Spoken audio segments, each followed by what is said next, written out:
আমরা অন্যের প্রযুক্তি ব্যবহার করে তাদের সাথে কম্পিটিশন করে বিশ্ববাজারে টিকে থাকতে পারবো না। আমাদেরকে নিজস্ব প্রযুক্তি উদ্ভাবন করতে হবে। এবার প্রত্যেকটা এই আমরা 15টার মতো মনে হয় প্রদর্শনী দেখলাম আমাদের এখানে যেগুলো উপস্থাপিত হলো, প্রত্যেকটি প্রযুক্তি কিন্তু আমাদের বিভিন্ন অর্গানাইজেশন অলরেডি তাদের দৈনন্দিন প্রয়োজনে ব্যবহার করছে।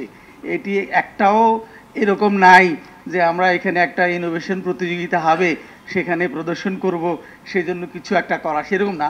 এগুলো সবগুলোই আমাদের দৈনন্দিন জীবনে বিদ্যুৎ ব্যবস্থা, বিদ্যুৎ উৎপাদন, এটার সঞ্চালন এবং বিতরণের সময় আমরা যে ধরনের সমস্যার সম্মুখীন হই সেই সমস্যার স্থানীয় সমাধান, স্থানীয়ভাবে আমাদের প্রকৌশলীরা নিজস্ব উদ্ভাবনের মাধ্যমে কিভাবে এটা সমাধান করা যায় সেই সমাধান রিলেটেড উদ্ভাবন এবং সেটার প্রদর্শনী, এটা খুবই গুরুত্বপূর্ণ এই জন্য কারণ আমরা দেখি যে আমাদের ধরেন সকল যন্ত্রপাতি প্রযুক্তি প্রধানত বিদেশ থেকে আমরা এগুলো পেয়ে থাকি, বিদেশি বিভিন্ন দেশের প্রযুক্তি ব্যবহার করি।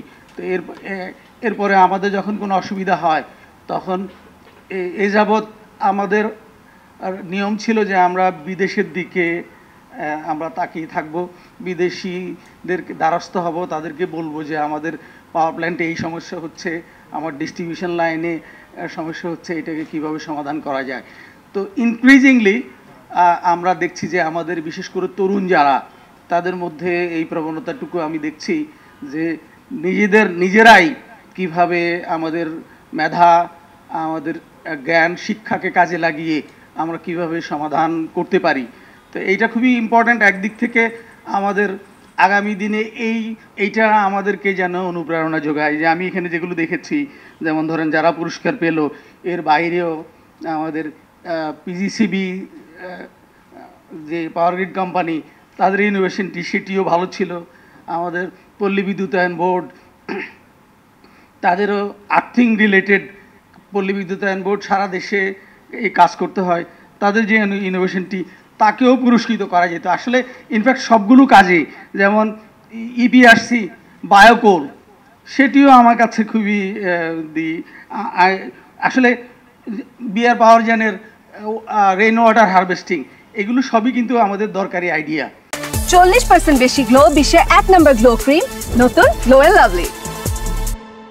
আমরা তো আমার কাছে এইবার আমি সত্যি অনুপ্রাণিত, যে আমার কাছে মনে হয়েছে আরও আরেকটা কারণে অনুপ্রাণিত যে এইগুলো অলরেডি ব্যবহার হচ্ছে এবং এটা আমাদের প্রকৌশলীদেরকে একদিকে যেমন আত্মবিশ্বাস দিবে যে না আমাদের সমস্যা হলে, কারণ আমি সবসময় বিদ্যুৎ বিভাগে আমরা বলি যে 2041 সালের স্মার্ট বাংলাদেশ যদি আমরা গড়তে হয় তাহলে আমাদেরকে অন্যের প্রযুক্তি, দাঁড় করা প্রযুক্তি দিয়ে পৃথিবীর অন্য দেশের সাথে কম্পিট করে, কারণ আমরা তো অলরেডি একটা ট্রেড নির্ভর জাতি, আমরা অন্যের প্রযুক্তি ব্যবহার করে তাদের সাথে কম্পিটিশন করে বিশ্ববাজারে টিকে থাকতে পারবো না। আমাদেরকে নিজস্ব প্রযুক্তি উদ্ভাবন করতে হবে, অথবা নিদেন পক্ষে যে প্রযুক্তি আমরা ব্যবহার করি সেটার লোকাল কাস্টমাইজেশন করতে হবে।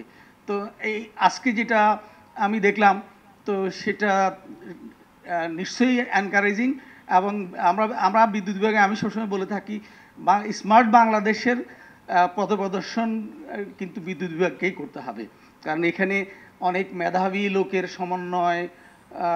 সমন্বয় রয়েছে।